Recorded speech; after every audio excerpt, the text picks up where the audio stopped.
What is the Schomburg Center?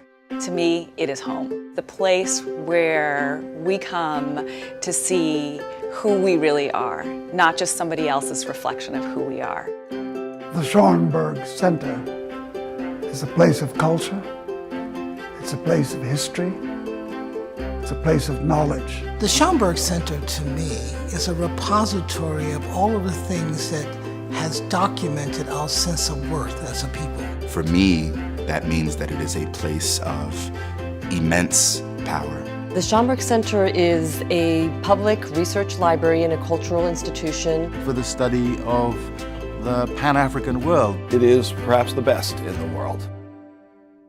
My Schomburg Center is Arturo Alfonso Schomburg. Arturo Schomburg said, Black history and culture and intellect exists at a time when most people didn't believe that. He collected those evidences, and that became the beginning of the collection. And it has expanded and has grown to where it is now a world-class institution. It holds over 10 million items. There's no parallel anywhere that brings to light what we as people of color have done, what we continue to do. Black culture is all of culture.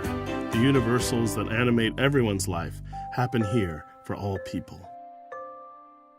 The Schomburg for me is one of the center pillars of Harlem. When I started the journey of finding out about Red Rooster and Harlem, the very first place I went to was the Schomburg. Researchers from around the world come and use what we have here. I could not have written just about any of the books that I've written without the Schomburg Center's archives, resources. The Schomburg Center is much more than a library. We encourage lifelong learning and exploration. The Junior Scholars Program is a Saturday program with students from 5th grade to senior year in high school to help them learn about Black history and culture. Learning about my history is important because it teaches me who I am. The Schomburg Junior Scholars Program is going to do nothing but uplift them. So many talented and brilliant people have walked the corridors of this amazing institution over the years. From Octavia Butler to Toni Morrison and James Baldwin, Ella Fitzgerald, Alvin Ailey, and Harry Belafonte, who graced the stage in this room of the American Negro Theater. This place evokes great memories. It was a gift to us in our community to really try to find that space to reflect expressions of Black experience. I just knew that the environment and what I saw these young African Americans doing was a place I needed to be. What is my Schomburg Center? I'm standing here at the Cosmogram, which underneath holds the ashes of the poet Langston Hughes. On the evening when this Cosmogram was dedicated, people began to empty out of the auditorium. A jazz trio struck up, and to my amazement, Amira Baraka went over and asked Maya Angelou for a dance. And they started to dance on top of the Cosmogram, on top of the ashes of Langston Hughes, and I felt what a fitting way to kiss the memory of Langston. The Schomburg Center is a research institute and a library, but it's so much more than that. There's something going on every day. So many amazing people come here to talk about their creative craft, to share what inspires them. The Schomburg Center's collections help to tell stories even beyond our walls. The Schomburg Center is here in this exhibition at MoMA, One-Way Ticket, Jacob Lawrence's Migration Series. We depend on the resources of the Schomburg to enable us to tell this story. Thinking about the implications of the past on the present is absolutely crucial for understanding the next steps, understanding what we have to do to go forward. We today have the responsibility of making sure that new artists and activists, new scholars and poets know that this place continues to be a resource and a source of inspiration for the work that we must continue to do. The Schomburg Center is knowledge. The Schomburg Center, to me, is education. The Schomburg Center is home, it is family, it is foundational. The Schomburg Center is inspiration. The Schomburg is with me in everything that I do. Community, inside and out. The Schomburg Center is us. The Schomburg Center is you, and we invite each and every one of you to find your Schomburg Center.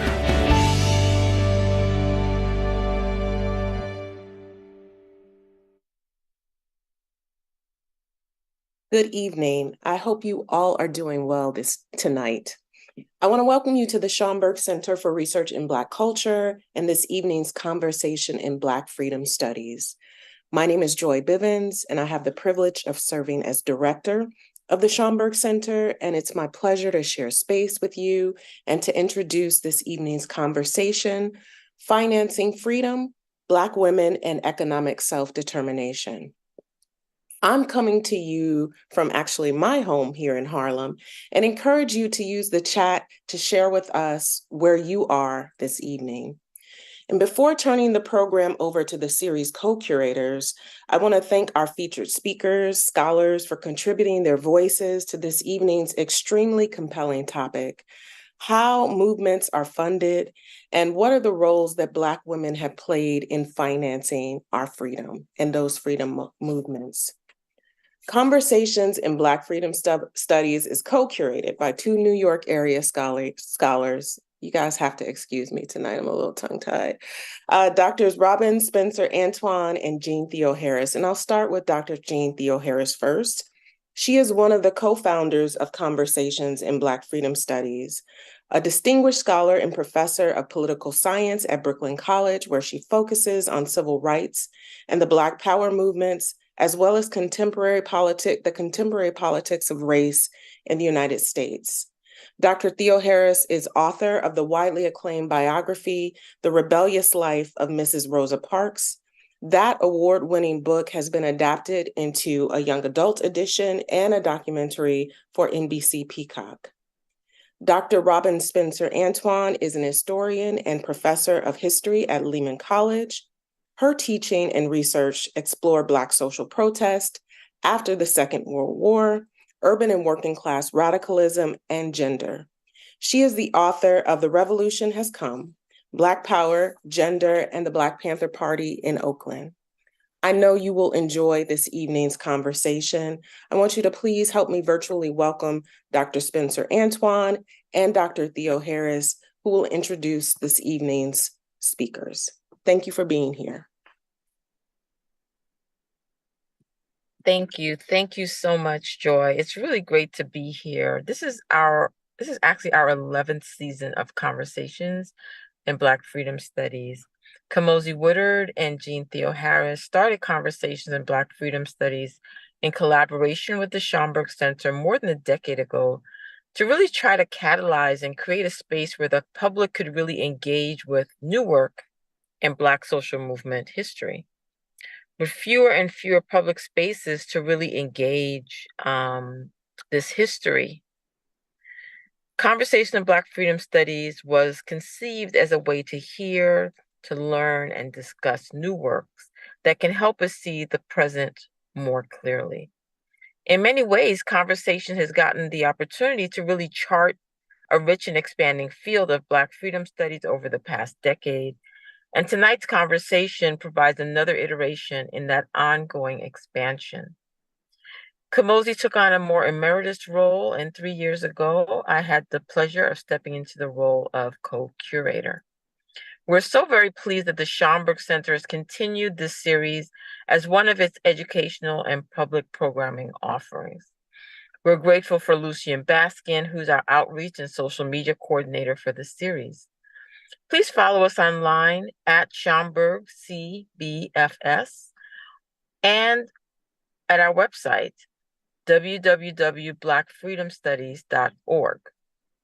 Our next conversation will be on January 8th. We'll be online again for a conversation on new perspectives on Martin Luther King with Gwendolyn Zohara Simmons, Jonathan Ige, and Brandon Terry. Now on to you, Jean. Welcome to our conversation. It's an urgent one as we consider the history of Black women's vision and work for economic self-determination for themselves and their families, for Black people, and for fundraising and economic support of the Black freedom struggle. We are so delighted to be together tonight for this timely conversation at a new moment of political organization and uprising in this country, where these histories of Black women's economic vision provide us a roadmap for the future. That has been the goal of Conversations from its beginning 11 years ago, the history we need, in other words, to see the way forward, and tonight feels even more urgent than ever. This recording will continue to be available afterwards on YouTube, so please share it with people who might be interested or couldn't come tonight. I am delighted and honored to introduce tonight's panelists. Their books are available both in the Schomburg shop in Harlem and online, and we will be putting that link in the chat. Tanisha Ford is professor of history at the Graduate Center of the City University of New York and the author of Our Secret Society, Molly Moon and the Glamour, Money, and Power Behind the Civil Rights Movement. Shanette Garrett-Scott is Associate Professor of History and Africana Studies and the Paul and Deborah Gibbons Professor at Tulane University and the author of Banking on Freedom, Black Women in U.S. Finance Before the New Deal. And Crystal Moten is the Curator of Collections and Exhibitions at the Obama Presidential Center Museum and the author of Continually Working, Black Women, Community Intellectualism, and Economic Justice in Post-War Milwaukee. So tonight's virtual conversation will focus on these 3 new books about Black women and economic self-determination. We are so excited for our panelists to discuss the financing of movement work, the ways Black women imagined and built strategies for economic security, and the racialized and gendered workings of finance, the economy, and the state, exploring some of the most pressing questions and contradictions facing our country and movements today. We brought these books together to highlight a new strand in Black freedom movement scholarship that focuses on the variety of roles that Black women have taken, and in particular, Black women as economic actors whose work sustain movements and community institutions. We're excited for a conversation that connects the past to the present, given the racialized economic gaps in the United States that have been only amplified with the pandemic, and renewed social movement organizing and institution building. So to begin tonight, we wanted to start, as we often do, with where you began. So if each of you could tell us briefly how you came to this research topic, what concerns or commitments or questions guided your work. And Tanisha, we'll start with you. Thank you, Jean and Robin, for convening this conversation. This is my second time participating, and it's always rewarding. The first time was with my first book, and now here this is my third single author book. So I'm glad to be back and in conversation with Crystal and Shanette, two scholars I deeply respect. Honestly, I probably wouldn't have been fit for this panel if this book would have gone in the direction I thought it would. I stumbled across Molly Moon's name in the archive back when I was a graduate student working on that, what would become my first book, Liberated Threads. And I thought, wow, I'm gonna write a book about this woman someday. I mean, she was just fabulous. She was the grande dame of Harlem, according to all the newspaper accounts that I was able to find. And I was thinking of her as a socialite. So I thought that this book would be one about the politics of hostessing, like using my interest in material culture to think about, you know, how Black women hosted events, whom they invited to these events, the purpose of these events. And as I was going down that line, I realized that most of Molly Moon's events, particularly her public events, were fundraisers. And then that opened up a whole new line of inquiry for me, because if this woman was a fundraiser, then what does that mean about the movement writ large and how that movement was funded? So she really opened up my mind, not only to things about the movement, but also to her own life. I mean, when I encountered her in the archive in a newspaper story in Amsterdam News, this was like 1961. And by that point, I mean, she had lived a good deal of life. She was born in 1907. So I wanted to know more about the younger her, and using resources in the Schomburg, I was able to access her papers that she and her husband, Henry Lee Moon, who was the social secretary or the publicity director, if you will, of the NAACP. And I was able to learn that, you know, she was a Black radical in the 1930s who moved in circles with people like Islanda and Paul Robeson, Langston Hughes, Louise Thompson Patterson, County Cullen, Lauren Miller.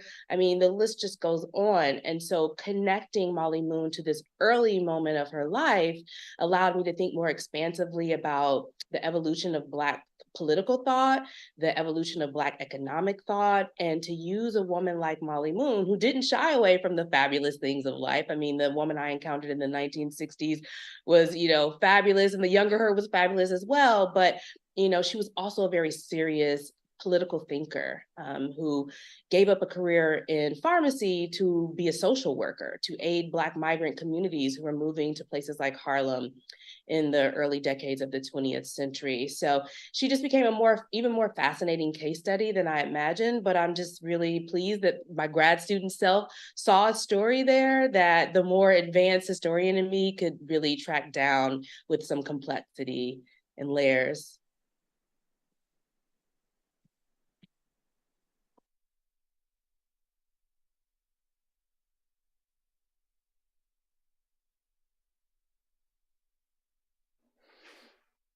Yeah, Shanette, just jump right in. You're muted. You're muted. Sorry about that. I have just a really kind of personal story and how I came to this topic.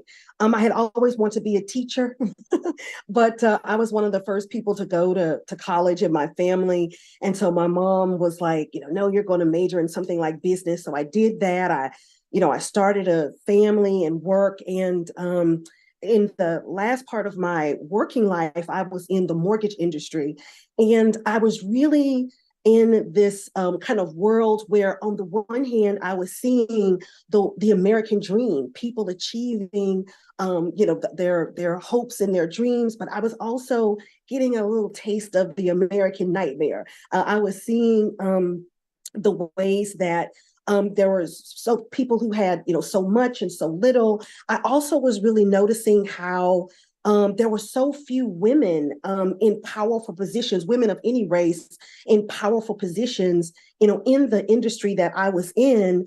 But at the same time, I saw that a number of my clients were the customers, the women that I was, doing these mortgages for were single Black women, mostly single, working mothers. And then I really got tired of working 70-plus-hour weeks, making other people rich. And so I decided to go back to school, and I knew that I really wanted to focus on business history, that I wanted to kind of understand the world that I was working in, where that had come from. And so I knew I wanted to study women in business, in this particular organization, but the National Negro Business League. But when I went to actually study it, when I went back to school and went to graduate school, the women just weren't there. So I had to go looking for them, and I found them.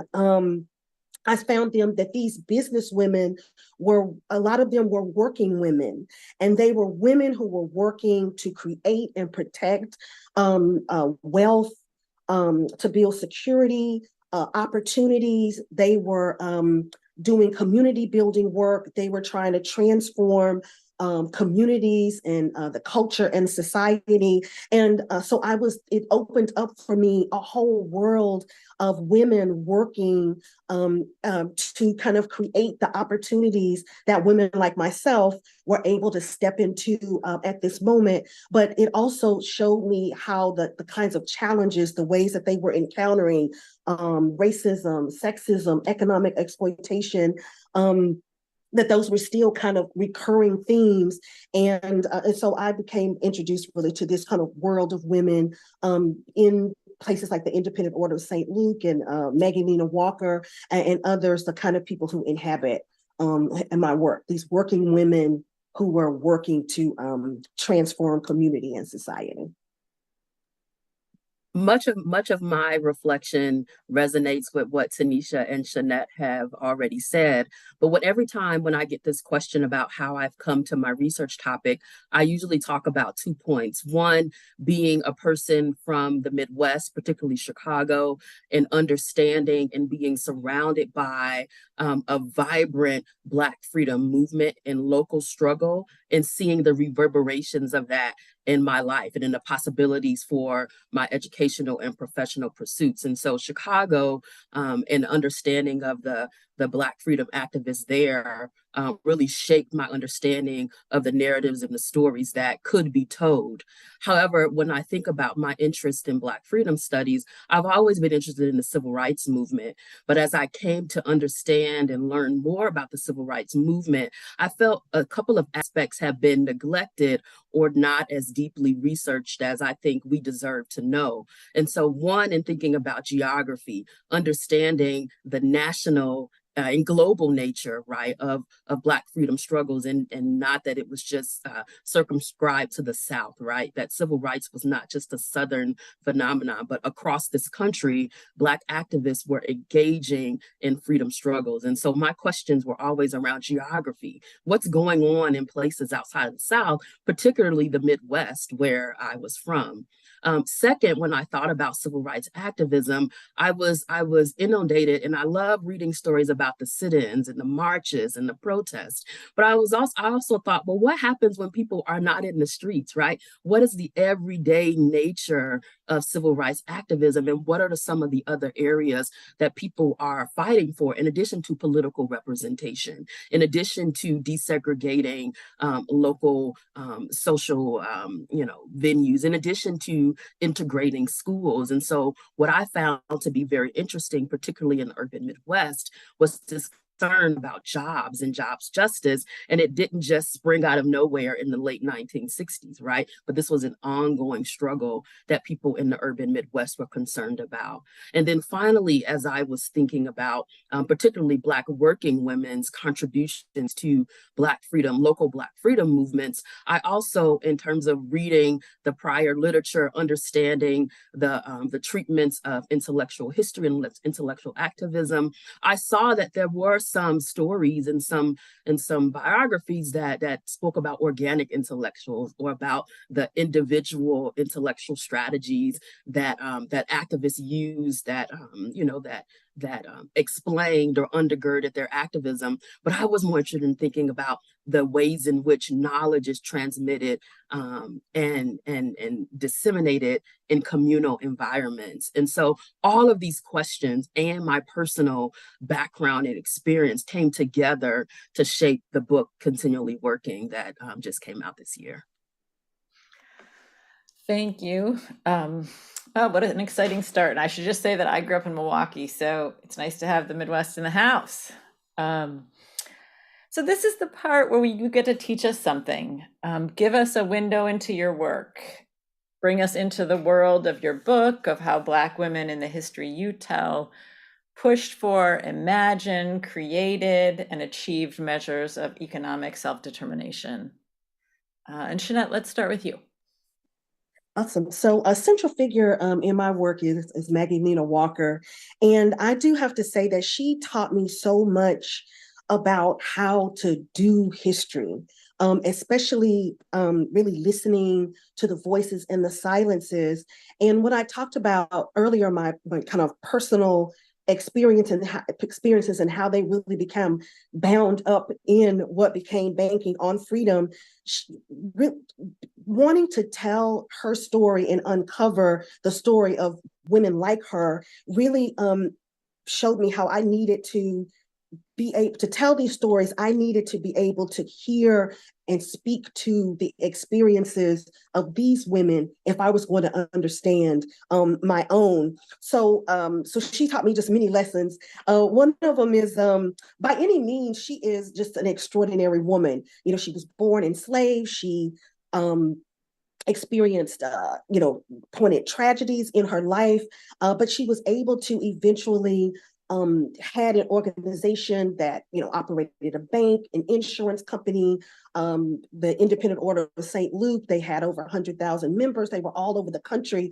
and her economic vision touched the lives of not just 100,000 plus members, but those members' families and communities all over the country. And so she was really an extraordinary woman. But I initially thought, well, I have to be objective. I have to look at her, in a very, particular kind of way. But like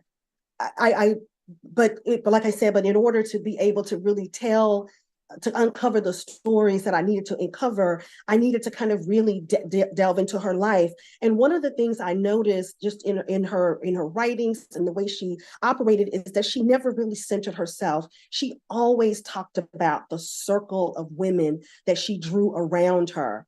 And so that taught me immediately that I could not do some kind of great woman of history, kind of story, that I needed to really understand the community of women that, helped to shape her vision, but also that were helping her to build these opportunities for other women, and that kept her kind of laser focused on meeting the needs of the women in this community, which is part of what made this organization so successful. And that also meant that I needed to, not understand this community of women and not just tell a story about one single person, but to really call, forth and pay attention to more of the kind of grassroots, unsung, really kind of unknown women in history, and to understand that, she was created by, she didn't just emerge out of the ether, that she emerged from,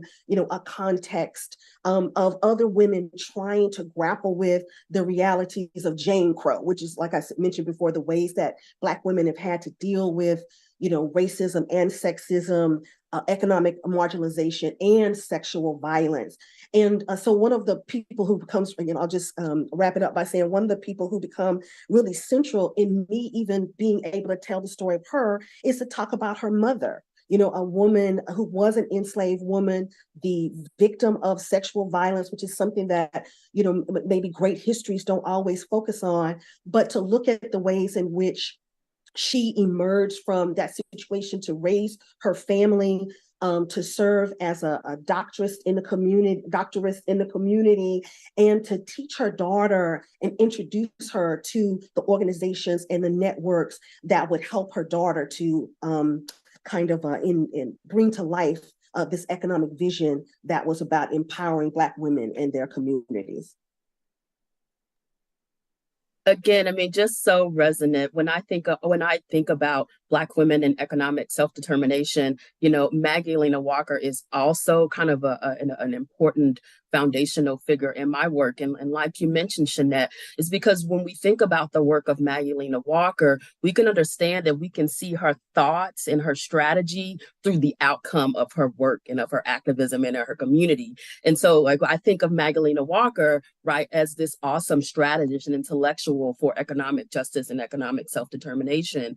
I also appreciated your point about the way we have to understand Magdalena Walker's work is through understanding the community that she was in and through the people and the relationships she had with other Black women and other Black working women. And that really connects to what I want to share about my book, and particularly the last chapter of my book, I write about an organization called Project Equality. And Project Equality, especially in the urban Midwest, is a really important organization to understand, not only because it became a national organization, even though it was started in Chicago in the mid-1960s, it opened up offices in Detroit and St. Louis. And then by the late 1960s, early 1970s, it had opened up an office in Milwaukee, Wisconsin. What was interesting about the office in Milwaukee, Wisconsin, was that it was ran and organized by Black women, and by Black women who had both had connections to the civil rights and the welfare rights movement in the city. And so these local women had come up in Milwaukee, had been active in the mass movements of the mid to late 1960s, and then parlayed their activism into Project Equality, which had a focus of equal employment opportunity. Now, this is really important because Project Equality develops to help make real the 1964 Civil Rights Act, and particularly Title VII, which was the part of the Civil Rights Act that says discrimination in employment is illegal. Right. And so we have this national legislation that is now the rule of the law. But the question then becomes, how do you make that practical? How do you get businesses to stop discriminating?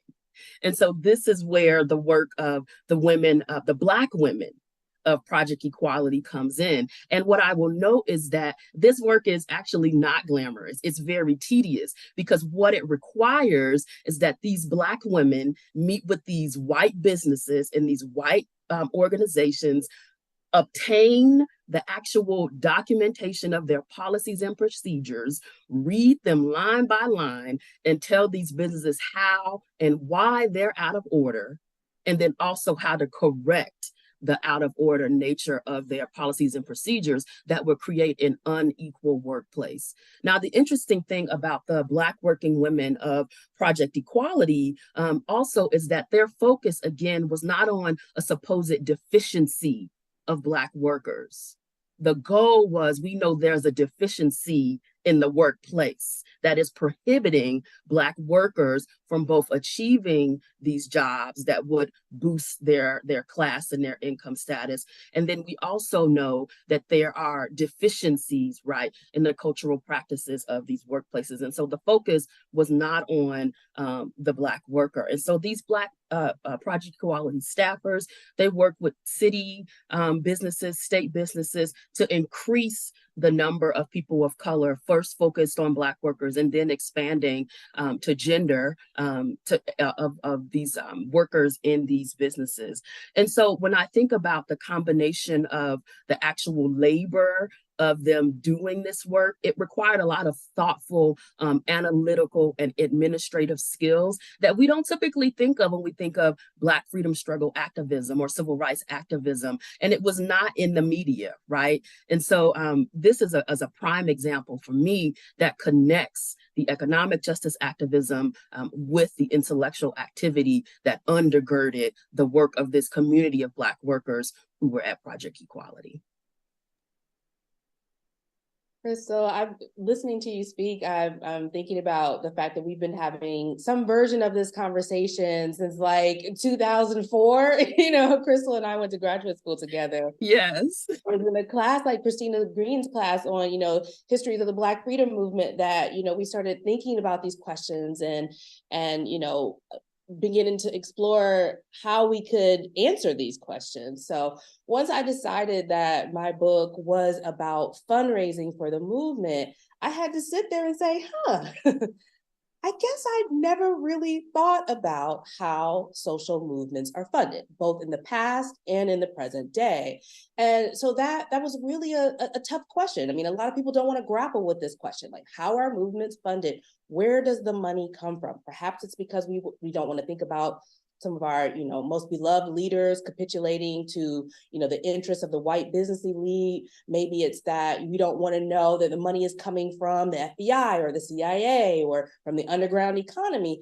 And part of it also is that we just don't think about how much this costs, right? If you want to run a freedom school and sustain said freedom school, if you want to organize a large-scale march like the March on Washington or the most recent Washington march in Washington, call for a ceasefire in Palestine, right? Like these things cost money, right? And it's volunteer organizers who also are on the ground making sure that those things go. So once I started to peer into the life of Molly Moon, I got to understand, as you said, Crystal, the life of a fundraiser. What does this work look like day to day? And I found that what I had to do in order to uncover this history, especially in a way that didn't merely reproduce the intra-racial class conflict between the Black middle and upper classes and the Black working classes and working poor, I really wanted to take a middle out approach where Molly Moon, through her vehicle, the National Urban League Guild, which she established in 1942 as a major fundraising and volunteer arm of the National Urban League itself, she's in that position, she had a vantage point of what was going on the grassroots level in terms of how Black communities were not only organizing to raise funds for local initiatives, national initiatives, but also the conversations they were having about the involvement of white philanthropy. And Molly Moon got to see that involvement up close because she then too was the connective tissue between the Black community and the white philanthropic elite. So this middle out approach that I took allowed me to think about the various layers of financial engagement and investment in the Black freedom movement of the mid-20th century. So in order to do this work, I mean, I didn't realize, if I would have realized the kind of undertaking it would have been, perhaps I would not have written this book, but I spent a lot of time in the Rockefeller Archive Center going through the papers of philanthropic organizations like the Rockefeller Foundation, the Taconic Foundation, the Field Foundation, and others that gave money to the National Urban League, the NAACP, and other major civil rights organizations like it. I also spent a lot of time reading the correspondence of Molly and her peers. I mean, she was connected to anybody and everybody, right, in New York City and beyond. So I read hundreds of letters between these people. I read meetings from the National Urban League. I spent a lot of time in the National Urban League's financial records, looking at their tax filings, their annual audits with, the Black accounting firm that they worked with. So it was really about piecing these things together. I read tons of economic theory and sociological theory. A lot of this, I tried to prioritize the voices of Black women thinkers who are writing economic theory. That was really important for me. And also then to, like you said, Crystal, connect that kind of economic thought and the intellectual work around Black class formation in the mid-20th century with the on-the-ground histories that we're more accustomed to telling about the work of movements, right? Like how things actually function for people who do participate in marches and freedom rides and so on and so forth. So it was really a massive undertaking, but from that history, I was able to recreate what I termed the Black Freedom Financial Grid. And that was the grid that women like Molly Moon and the Molly Moons of various communities across the country formed with their churches, other sororal and fraternal organizations, savings clubs, bridge clubs, and so forth, and how they then moved money across the country to get it to cities that needed it most, even when this philanthropic elite turned its attention away from the movement.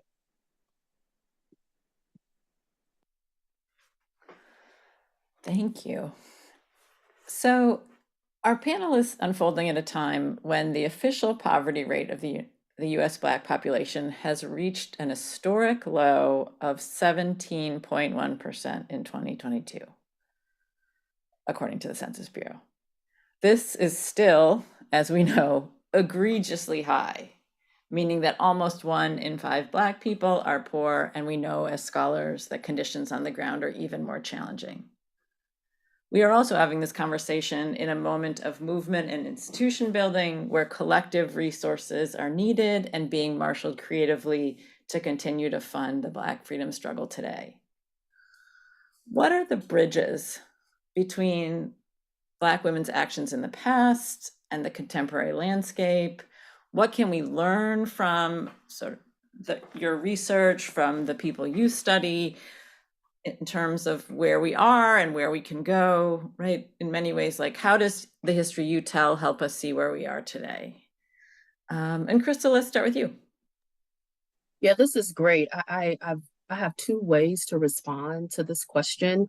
And the first one is to understand that, when we say collective resources, we're not just talking about financial resources.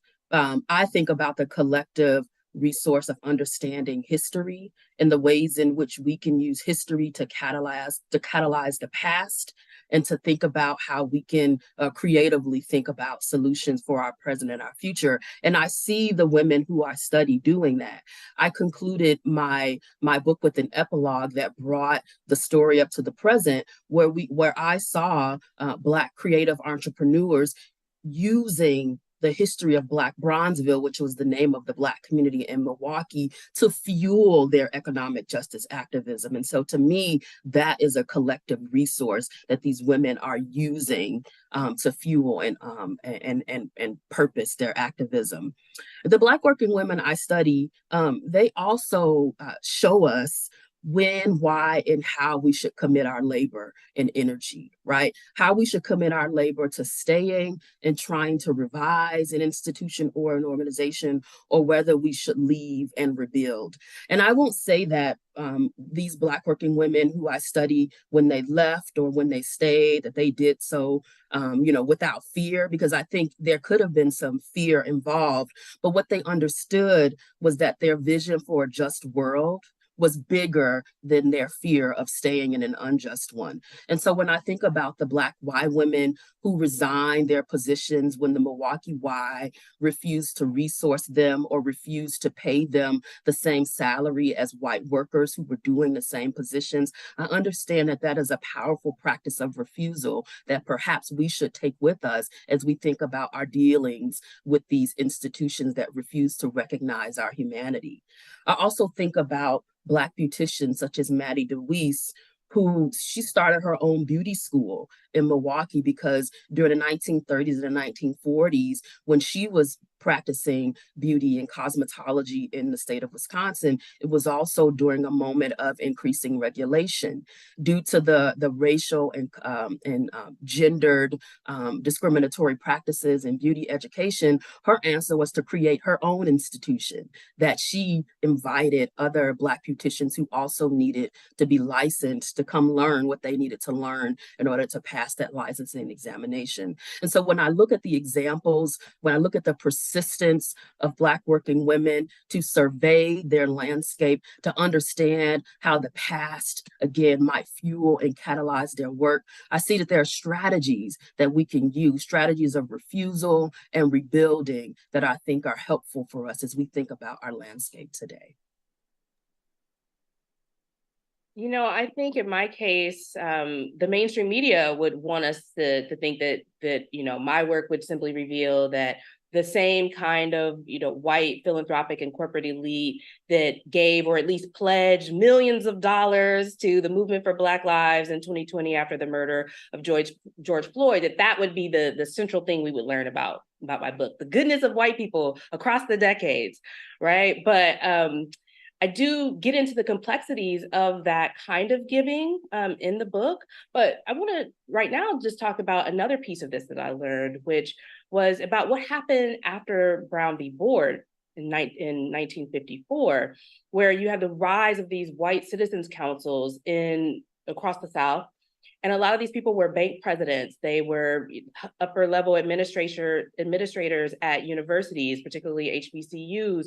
They were also leaders in industry. They were doctors and lawyers. They held a lot of the purse strings across the US South.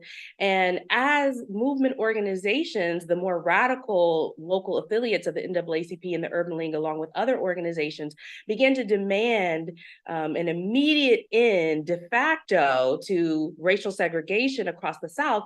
These same white folks booted the organizations out of the local community chests.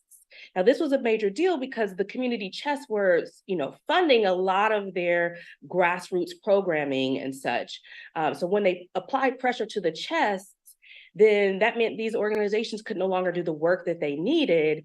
And the national branches of these organizations, and I know the National Urban League's case the best, they went bankrupt because of this, right? And so it was because of this two-pronged punch of the white citizens councils, and then also the racial terror of the Ku Klux Klan and other white vigilante organizations, that meant that now the national headquarters felt that their only recourse was to turn even deeper into these pledges of support from major philanthropic organizations. And what this does is it sets up a grant funding system where now local affiliates of the NAACP and the National Urban League are applying for funds to support their work on a local level in the ways that you or I would apply for a fellowship to support our research. And that was a part of the history I felt like we needed to know, because of what I see play out in present day is that, again, we are choosing between the lesser of two evils. Right? Do we not have the burden for bankrolling the kind of just world we want to live in falls on our marginalized communities? So do we not want to live in the just communities we want to see, or are we going to accept support from these organizations and fear that they would steer our movements away from the more radical causes that we're invested in? So those are the kind of dynamics that I see play out in my archive. And I also, as I wrote this book, watched them unfold in 2020. And that's really the conversation I want to have. And also about how this plays out in terms of what it means to filter our justice work through funds and also through 501c3 status organizations. Again, the kinds of economic structures that were never meant to support Black justice work to begin with.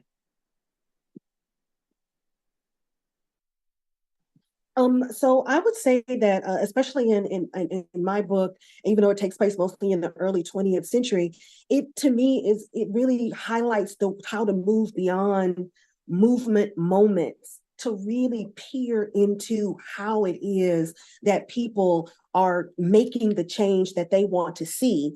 And so even though I think, because I deal with capitalism, free enterprise, and business women, and of course it's very easy, to find the fault in free enterprise and capitalism, but I still think that we shouldn't discount these efforts on the part of Black women to transform and challenge that system from within. And some of the biggest examples, like things that we see now, are really legacies or repeats of things that we've seen in the past. So when I think that one of the ways that Black women now are really trying to respond by using business and capitalism is by creating networks centered on women. So when I think of organizations like Buy from a Black Woman, if I think of Beyonce's Black Parade, these are women who are trying to work on behalf of other women to share information, resources, and knowledge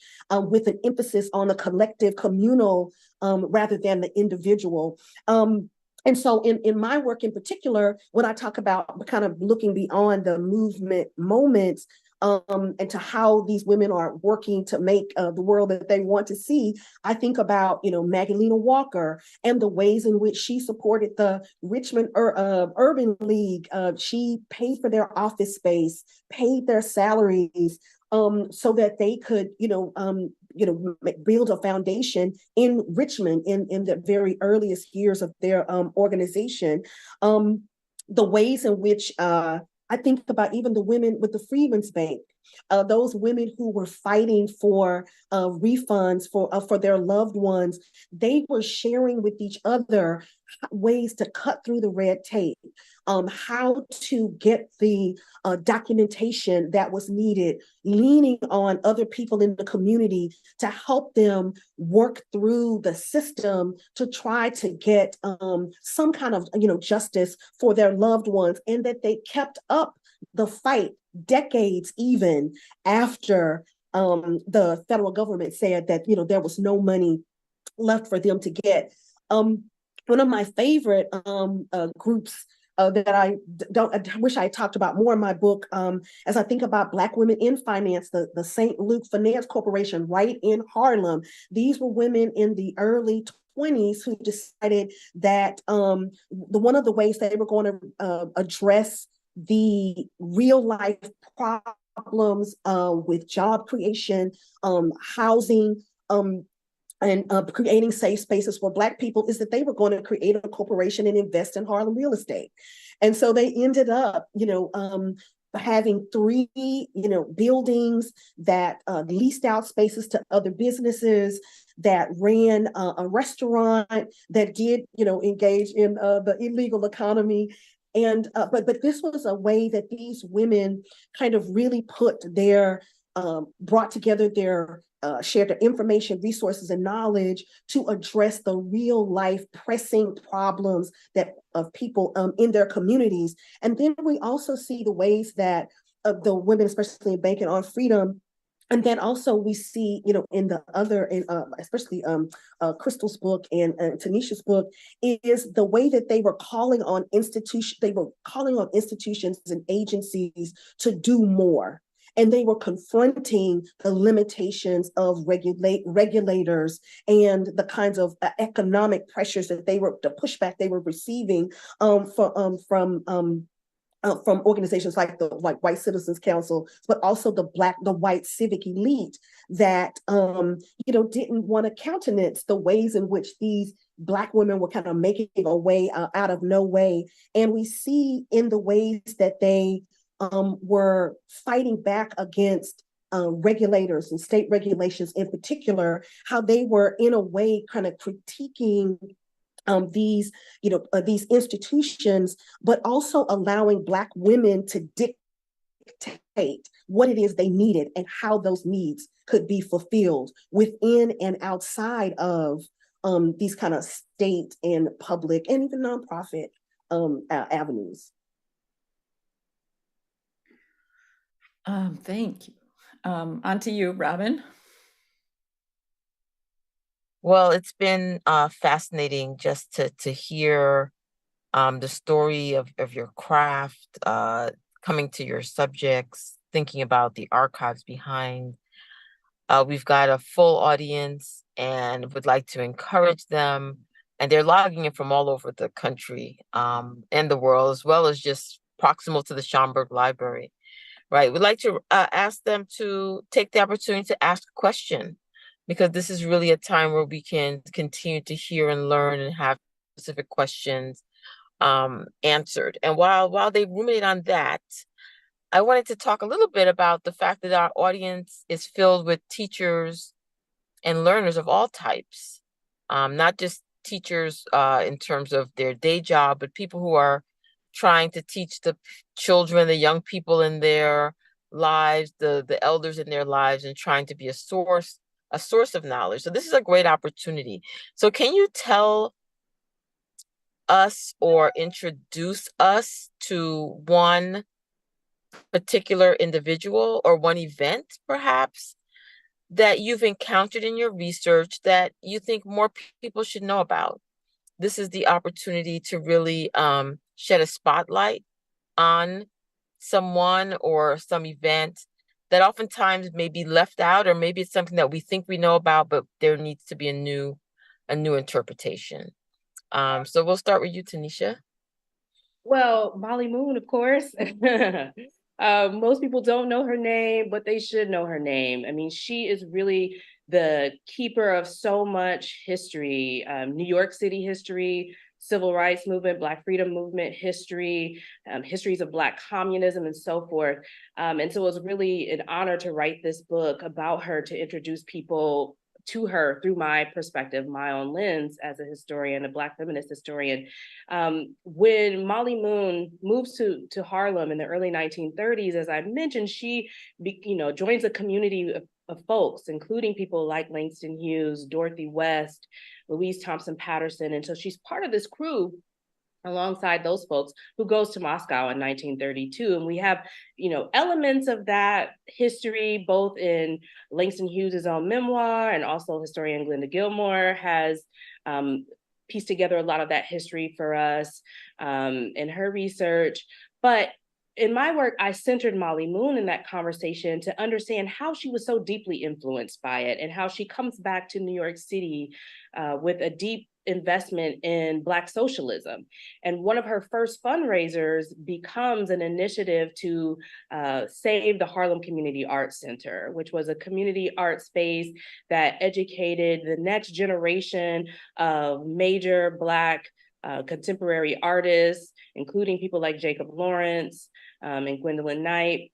And it had a staff of people like Augusta Savage, Gwendolyn Bennett, Rummy Bearden, Charles Alston, Selma Day, and others who educated these young Black folks, right? And this is a history that we just don't know enough about.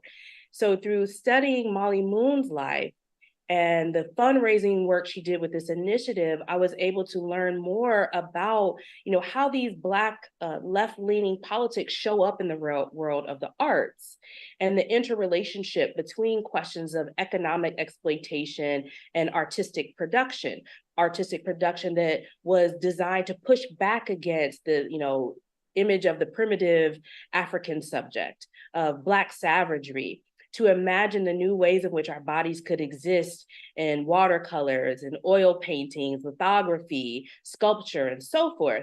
And so learning more about how Molly Moon organized alongside women like Islanda Robeson and Bessie Bearden, Romy's mother, and Alta Douglas, who's married to Aaron Douglas, who was also on the faculty of the Art Center. I was able to understand more about how they were organizing alongside and against New Deal politics and policies that were in many ways funding, but also underfunding community art centers like the Harlem Art Center. And it's from that research that my next project revealed. So I would say that Molly Moon even gifted me my next book, which is on Augusta Savage and her work with the Community Art Center, but also how she helps us understand this interstitial moment between the Harlem Renaissance of the 20s and 30s and the Black arts movement of the 1960s and 70s. So I'm tracing this long Black radical arts tradition using Augusta Savage to do so.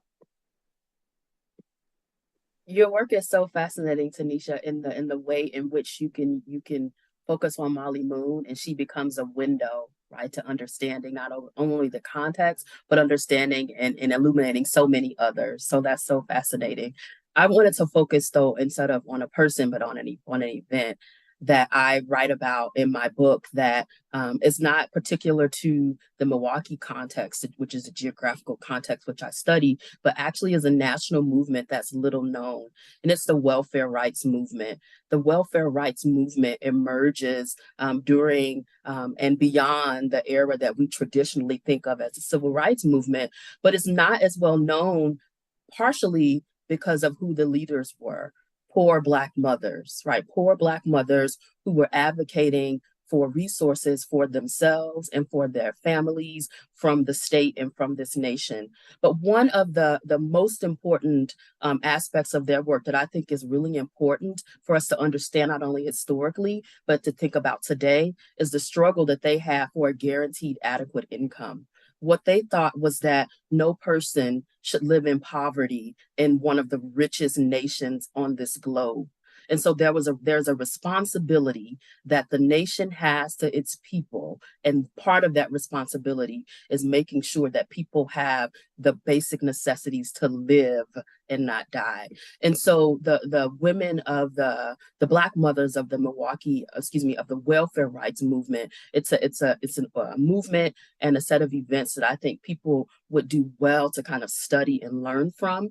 In the Milwaukee context, because they were connected to the national welfare rights movement, the mothers of the Milwaukee movement came together and they published a book called We Ain't Gonna Shuffle No More, Welfare Mothers Speak Out. And so in thinking about the welfare rights movement, again, we have this example not only of their activism for guaranteed adequate income, but then also, very practical activism, working to get their children warm clothes during the winter, working to get bigger grants, right, for their families to purchase quality food for nutrition, working to start daycares for younger children. They're also thinking about and writing about their strategies, and they do so through this book. And so the welfare rights movement, and then their book, We Ain't Gonna Shuffle No More, Welfare Mothers Speak Out. Love for people to learn more about those. So for me, I would have to say it's a woman named Matilda Scott. Matilda Scott was a woman who almost 50 years later was writing the federal government demanding, I think it's about $18 refund that the Freedmen's Bank owed her mom. And her words just jumped out of the page of her letter, which was a simple 2-page letter full of misspelled words, really her crude, handwriting, but still almost 50 years later, she was standing up to the powers that be, demanding, what did you do with my mom's money? I am yet waiting, and which was more of a demand, than an observation.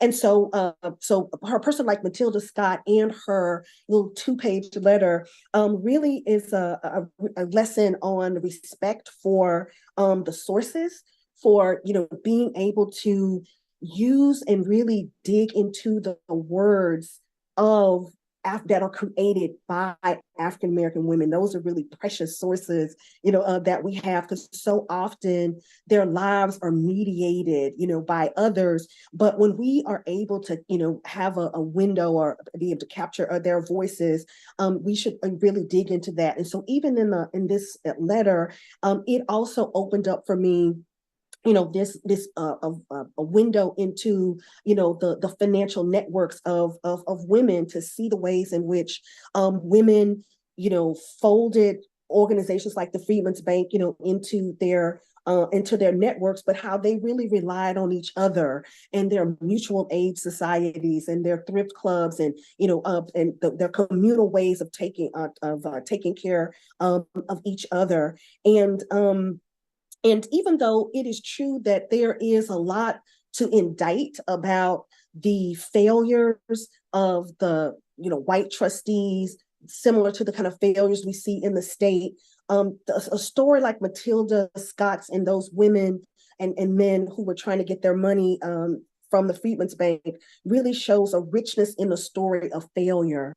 That to say that even though there is plenty of blame, to go around, and that there is no triumphant story at the end, but by really looking at digging into these sources, that we can really learn, so much about the Black community and the movement through this failure. And one of the things, particularly with Matilda Scott, you're going to find out is you're going to see this story of Black women fighting because that's something that they've always done. They fought against, abusive mistresses and predatory enslavers, against people who cheated them on their jobs, but they were constantly fighting to provide for their families and for their communities. And in that movement, we see their efforts to, build a kind of economic foundation for Black communities that launches into what we know as the kind of the golden age of Black business, which is that this period that begins really, in beginning in 1900 up to the Great Depression, where you see Black business flourishing, where you see the development of thousands of Black financial institutions, banks, credit unions, building and loan associations, investment clubs, all in this effort to try to, build a solid foundation for the Black community. So when I think of a person that's just so inspirational, I think of, Matilda Scott, her letter, and as an example of how to really listen to, the voices of Black women to reveal, even in the midst of a story, a failure of what some people would call a failure, to see the ways in which they continue to fight and provide the kind of groundwork for the movement that goes on, even up to today. Thank you. Thank you. That really gave me a lot to think about. And I know that some things came to mind, and I feel like I'm standing in for like the collective person who wants to know. So talk to me about the pleasures and the joys. I feel like there's stories of these women's the hard work that was key to the struggles and the barriers that they faced and the ways they were so nimble ideologically and in terms of their activism. But is there something you can tell us about the pleasures or the joys or the ways in which they did what they did, which may have brought light to themselves, to their communities as a whole? Because sometimes we don't connect sort of economics with this kind of question, but I see it. I see these women and the light in their spirit that perhaps they're gaining from the type of work that they're doing despite the barriers. So anyone can just jump in who this speaks to. I just wanted to say, because I think it really connects with Tanisha and her work. When I think about the women who are connected to the finance corporation in Harlem, one of the ways that they raised money is they tapped into the business of leisure, as I say in Harlem. And so they they raised money by hosting these grand events in local venues where they had, the latest, like the Reese Orchestra and the kind of the hottest jazz bands, of the time, and the greatest caterers. So these women really used, the social life of a place like Harlem, and not just to bring attention to what they were trying to do for the community, but to, bring the community out and to raise money in those kinds of ways. Yeah, that was definitely the case in my work.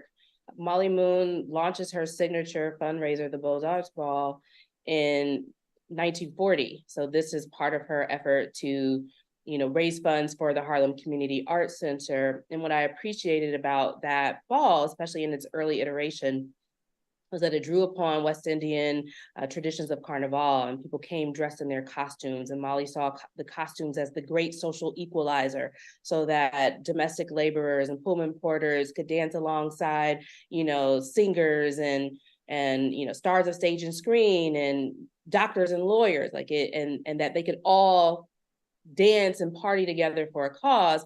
She also borrowed from drag ball culture. I mean, Hamilton Lodge, their drag balls were really popular in the Harlem Renaissance, New Negro movement era. And so a lot of that spirit came from that as well. So I think of those early balls as a Black, queer, global South endeavor, right? Building upon those traditions of leisure, of play, of fun, of dress, as well as those non-Western traditions of fundraising and very horizontal notions of mutual aid and community building and the sharing of resources. Now, once the the ball becomes a major fundraiser for the National Urban League, it becomes far more corporate in nature, and people stop wearing the costumes, and the ball moves from Harlem down to Midtown Manhattan, and people come dressed in their suits and ties and ball gowns and furs and all of that. Some saw this as progress. Other people in the Black press lamented this fact that the ball had moved to Midtown, and it all was embroiled in the conversations about where funding for the movement should come from, who was giving, how much, and so forth. But it was really good for me to see that, people were recognizing that Molly Moon and the women of the Guild were providing leisure, particularly for people who were doing that very laborious, dangerous frontline movement work, and that her balls became like the furlough for these frontline movement soldiers, and they could come there and just forget some of the worries and concerns about, of day-to-day organizing and have fun. I often refer to myself in private conversations as a struggle historian. And I struggle to write about the pleasure and the joy because I spend so much time trying to understand the nature of the struggle and the nature of what Black working women were up against. But, when I step back and I think about, again, the Black working women who worked at the Milwaukee Y and the community that they were helping to organize and administer among Black residents of the Bronzeville neighborhood, the joy in that work came from seeing all of the young women and the teen girls who would come and participate in the programs, whether they be, as Shanette mentioned, thinking about trips to the theater or mother-daughter teas or enjoying volunteer and service work together. It was a joy of the ability to come together in community. I also think about the Black beauticians I study, and particularly the beauty school that I study. And I just wish I was a fly on the wall, like in some of their classes, right? Thinking about, the social activity that happens in Black beauty spaces, is just wondering what that would have been like, just the everyday, day-to-day engagements they have with each other as they did each other's hair, as they press and curled, etc. So I think about kind of the quotidian aspect of pleasure and joy when I think about the Black working women I study. I love this. And I mean, from the more quotidian, the spaces of like everyday joy to these like fabulous balls. I think I want to take one step, and maybe this reflects kind of where I am right now in these very hard times, these very dark times. But I guess I'm looking for stories you found in your research of innovation, of people sort of coming up with sort of something new, or being able to sort of figure out something in the moment that fix something, right? And they don't have to be like big, fabulous, right? Because I think, Crystal, part of what you point us to is the importance of the tedious work, right? So I don't mean to say like, what's an amazing, but what are some kind of inspiring moments that you found that maybe would also inspire us and our audience and help us sort of go forth and think about, again, what this history gives us?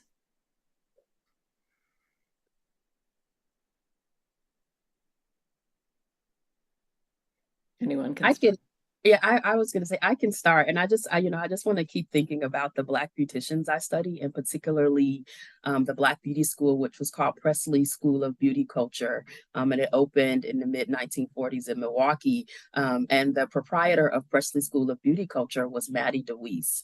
And when I think about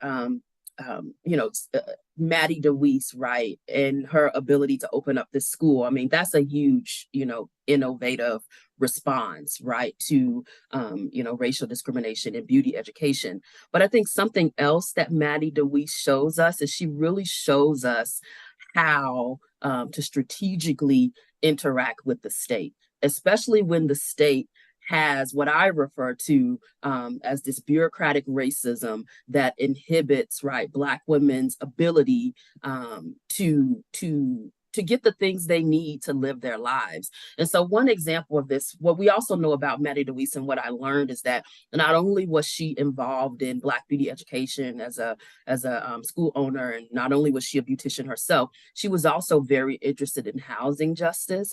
And so she was the president of a Better Housing Community Club that operated out of the 6th Ward in Milwaukee, Wisconsin. And so what she did, she noticed and she surveyed the problems that working families were having in obtaining quality housing. And so what she did was, when her school wasn't in session, she allowed a family to stay in her school, in one of the rooms of her school. And she got into trouble, right? You know, the inspectors were like, no, this is against the law. Like, it's unhygienic, it's unsanitary. Y'all only got one bathroom in this place, you know, whatever. But she understood the problem, and her solution was, well, let me open up my school, which is the resource I have for my community, to solving this very pressing issue for this one family. And so when I think about kind of a small response to a very huge structural issue, that's what I noticed in the record, that, you know, the Black working women I study, they just use whatever resource they have to help change the condition, but they're working on multiple levels at the same time, right? And so it wasn't just that she said, oh, I see this huge issue of housing inequality, and I can only kind of address it through my work as the president of the Better Housing Community Club. No, she said, I also have this room that no one is in right now, and it's just open. And so this family can just stay there. And so I love the way she's looking and trying to solve the problem of housing equality through multiple levels, using multiple strategies. And I think that's something that we can learn from. I found this great, like I mentioned earlier, I read so many letters, just tons and tons of letters. Found this great letter from Lester Granger, who at this time was the head of the National Urban League. This was 1960. And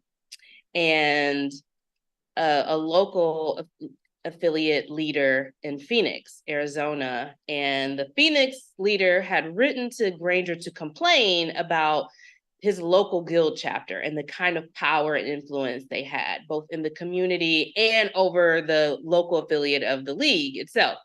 And so Granger is sick. He's in his bed, his hospital bed, and he's like, oh, he pulls out his typewriter. I mean, think about this back in the day. So he had this big old typewriter, and he's like typing this letter from, you know, his hospital bed, basically telling him that, like, they shouldn't be controlling you, that the board should have the control. But what I loved about this is that he carbon copies Molly Moon on this.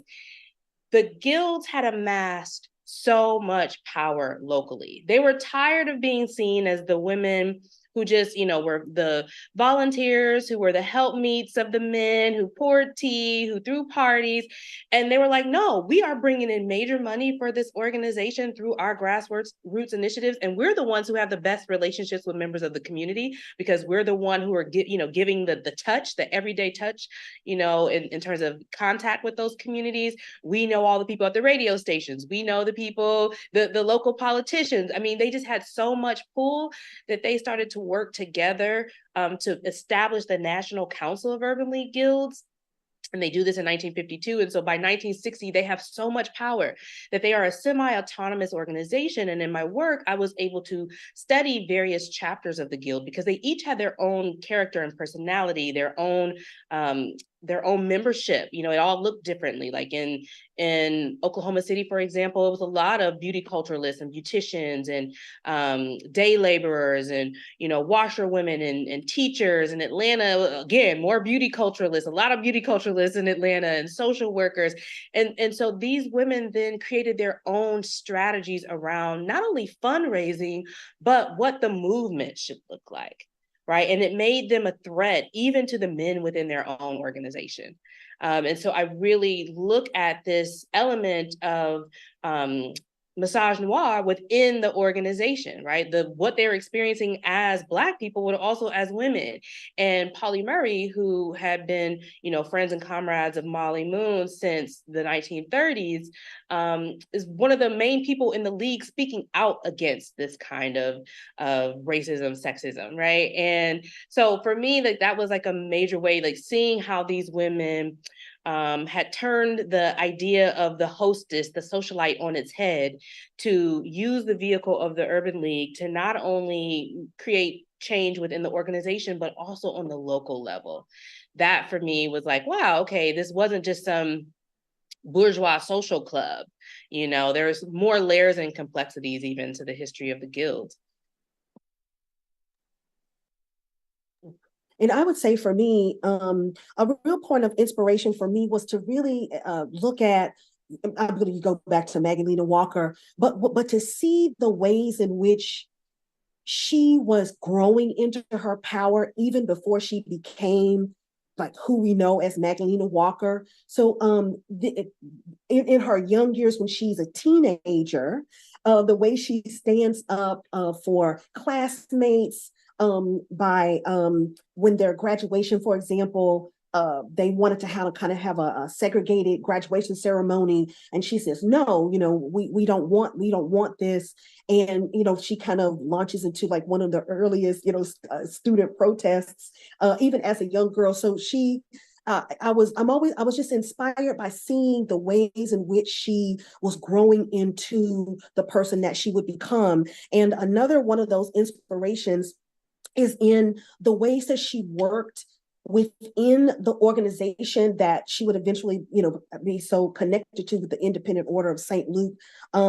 Even when that organization was working against her, when she was trying to help build that organization and the male leadership completely ignored her, she continued to depend on and work with other women to make the kinds of programs that she had, especially those that were focused on women and children, work, even as the largely male leadership early on in that organization was ignoring her. And then she just kind of kept pressing and pressing until, of course, she ended up becoming the leader of the organization. And that kind of tenacity and that commitment, making the care of women and children really central, got her into so much trouble. But she again stayed so focused, kind of never focused on helping women and children, even to the point where when regulators, for example, told her that she had to discontinue, that there was no way she could sell insurance to children, she did it anyway. And she was, a warrant was issued for her arrest, and they were going to put her in jail for defying the law and the regulation. But she felt that it was so important that the economic lives of children, because these children were workers. Many of them were working, and their small incomes, helped their family. She was trying to protect that security for them. And then the last thing I'll say is, even though she was such a headstrong person who really was so focused on, this economic vision, she also was, I was very inspired how toward the end of her life, as she grew older, she really embraced and understood the necessity for kind of teaching other women to step into the role that she had created. And I really see a shift that we'll see, especially in her later life, in which you see the ways that she is grooming younger women and to kind of take over these roles, but having difficulty adjusting to, the demands of these young women who are, of course, appreciating the opportunities that, pioneering women like Magdalena Walker have created for them, but they have their own realities, their own lives, their own sets of expectations, which again is showing how the economic needs and visions and role of women in these movements are changing. And so it's inspiring to see, Magdalena Walker be a person so committed to her vision, even before she becomes, this great kind of powerful person, but then in the ways in which she sees how important it is to share her vision and also listen to a younger and up and coming generation of women to kind of put the work, to push the work forward for a new generation of activist women. Thank you for that. I want to just share some of the comments that are coming in from the comments on YouTube. We have Janice who says they don't have a question right now, but the information shared is phenomenal. And they're going to be getting out there and purchasing every single one of the books. So just want to remind our listening audience that the books are for sale, the Schomburg shop, in person at the Schomburg Library, as well as other places online. You'll be able to get these books in many different places when you look. Okay, one person in the audience had a question about how the women, it seems to them that the women are sort of cleaning up or responding to what could be seen as irresponsible behavior of their male counterparts. Do you see that dynamic in the archives that you see? How do we understand, I guess, these women's work in relationship to the larger communities they're part of, to the men in their lives, in their communities, et cetera? How can we kind of get a context for the work that these women are doing? Are they in fact cleaning up?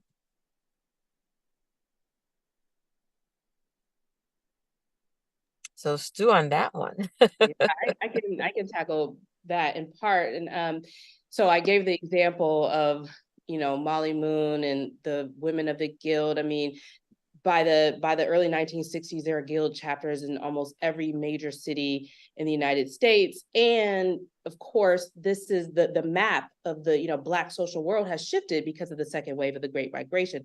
I mean, so it's places like Grand Rapids, Michigan, Fort Wayne, Indiana, where I'm from originally, Indianapolis, Providence, Rhode Island. I mean, there are all these places that, perhaps would not have been on that social map before that now are.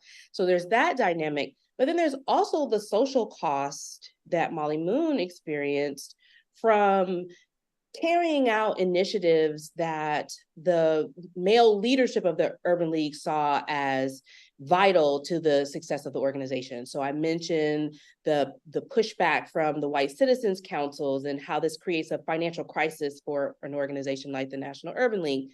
Well, once they decide to, alleviate this issue, to mobilize the Upper East Side elite, it's Molly Moon and women like her and women in the Guild who are charged with carrying out this decision that comes from the male leadership. And she's dogged in the press because of it, not only for associating with these people, but there's a particular event that folks can read about in the book where, she's organizing alongside Jean Vanderbilt and Fleur Cowles and some other wealthy white women. And the event goes bust and they don't make any money. And she's blamed in the press and she has to make a public statement. Which was a big deal in the 1950s, to come out and say, hey, this event failed and here's why. And she has to kind of clear her name. So that's one of the things she faces while doing this work. And another is that she's working very closely with Winthrop Rockefeller, who's the maverick son of John D. Rockefeller Jr. He sees himself as pushing the family's tradition of Black racial equality work, this interracial Black-white racial equality work, a step further by being really involved in the day-to-day actions on the ground with the Urban League, right? And so he and Molly are often photographed together, they're on committees together, and then people start to insinuate that they're having an affair, because how else could this Black woman get this wealthy white man to give money to the National Urban League and help sponsor her guild if they weren't having an affair? Now, of course, both of these people are married, and that seems to even stoke the flames even more. And so I really, in the work, I try to contextualize like the social and psychic cost of being a Black woman fundraiser, and how these stereotypes of the lascivious Black woman even enter into the space of fundraising. And so it was important for me to think about beyond the fundraising events themselves, beyond the strategy, like what would it be like once you have to go home and sit with the way you've been written about in the press? Some of it is great, and I think in some cases she's planting stories in the press, very positive press, but others of it is quite terrible. And once she loses some of her power within the National Urban League, the media attacks become even more fervent, even from members of her own family, like Chester Himes, who is her husband's first cousin, who wrote this scathing book about her, right? So the book is juicy, and I don't shy away from any of it, because I think that, in order to study the money and follow the money, we have to dive into the muck and the grime that comes along with fundraising for justice.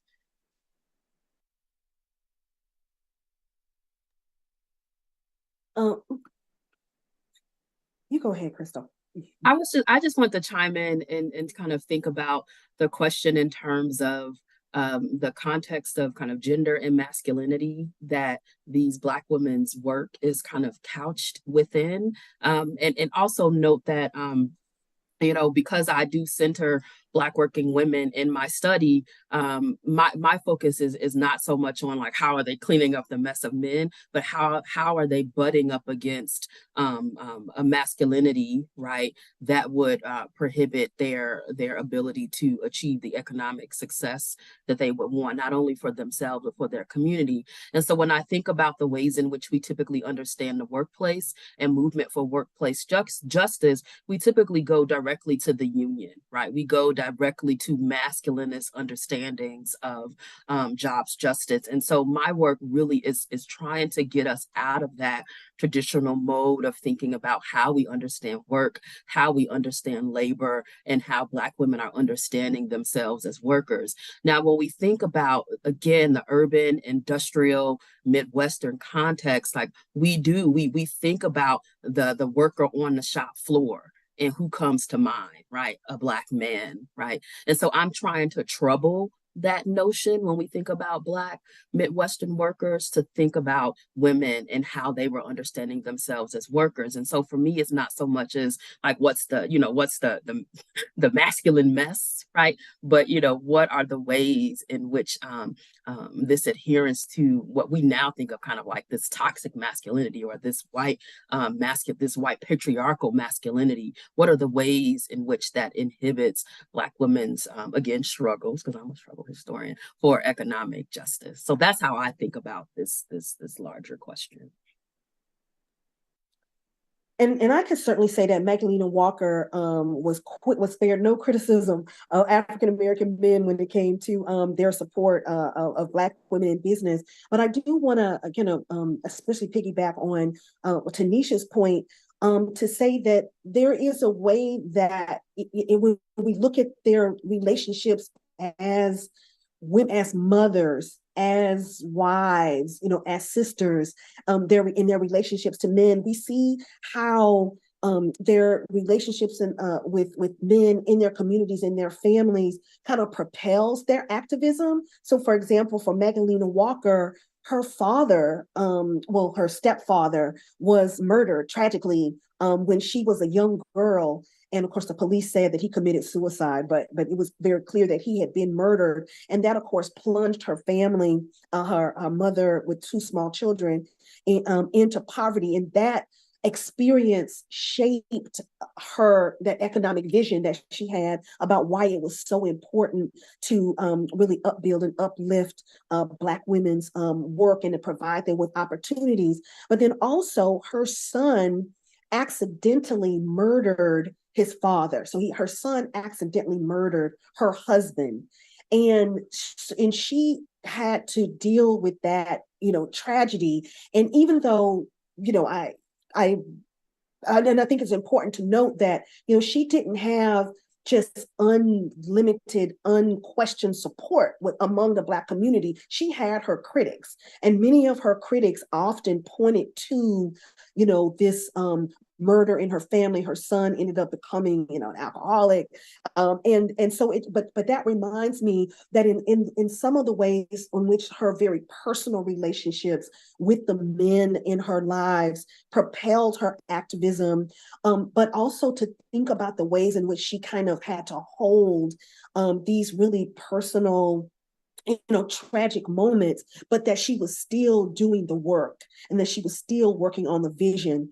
And so I think that these stories, even going back to that question about inspiring, is to just remind us that these are human beings, that these are people who are really, managing so many, things in their lives very similar to that what we do today.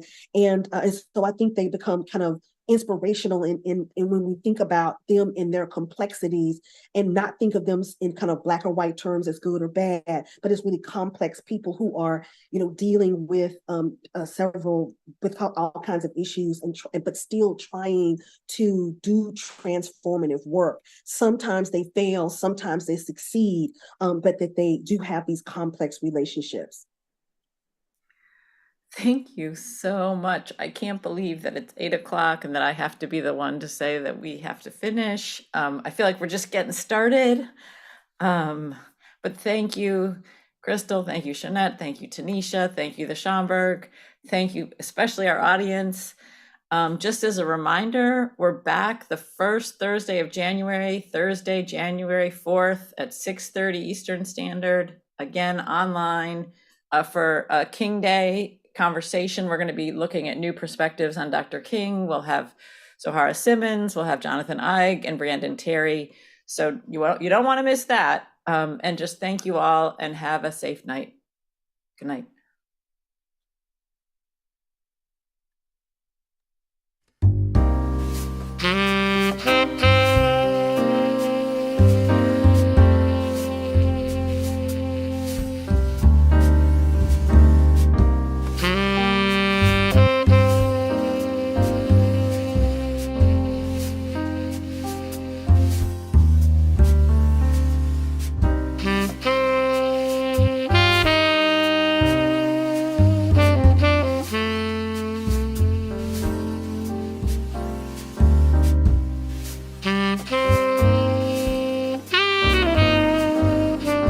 Mm-hmm.